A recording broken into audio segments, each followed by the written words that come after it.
Hello YouTubers, this is the noobifier. I recently did a video explaining about the ship power systems. In that video I decided that the features were geared mainly towards keyboard and mouse pilots. They're very well suited to give those players fidelity, however in testing some different binding configurations, I believe I will use at least one of them. As a joystick pilot, I found no practical use for a binding called acceleration limiter. That one modulates thrusters between 0 and 100%. This is totally useful for keyboard pilots who only have access to either on or off. As a joystick pilot, I found a very helpful use for speed limiter absolute. Within the menu, that binding was set to throttle. When you move this axis in the HUD, you're going to notice a slider going up and down. There's a mark with a red dash. Stay on the mark or below it and your ship is generally nimble. I found this great for negotiating an asteroid field or dogfighting in a fighter.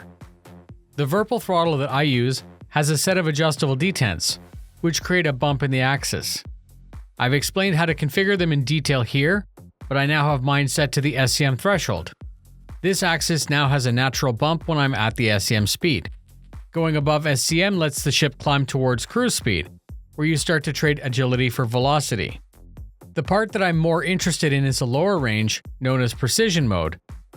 Going fast is easy. All you need to do is engage a toggle that disables the limit. I have that toggle bound to my left grip, and I'm constantly using it in dogfighting. When approaching a landing pad or navigating within some rocks, by pulling back on the throttle axis, I can reduce the sensitivity of my thrusters. These are only bound to my sticks. I get more precise control over the ship at low speeds, which is perfect for peeking around. Before I close out this video, I'd like to quickly remind you that all bound axes can be inverted. For me to get this to behave the way I wanted, I needed to invert these in the Control tab. Each controller has its own page. Controller 1 and 2 are my sticks, and Controller 3 is my throttle. At the lower part of the screen, toggle to the one you want, find the listing you want, and click Yes to invert. A quick test to confirm, and I was happy that I was configured the way I wanted. And that's it.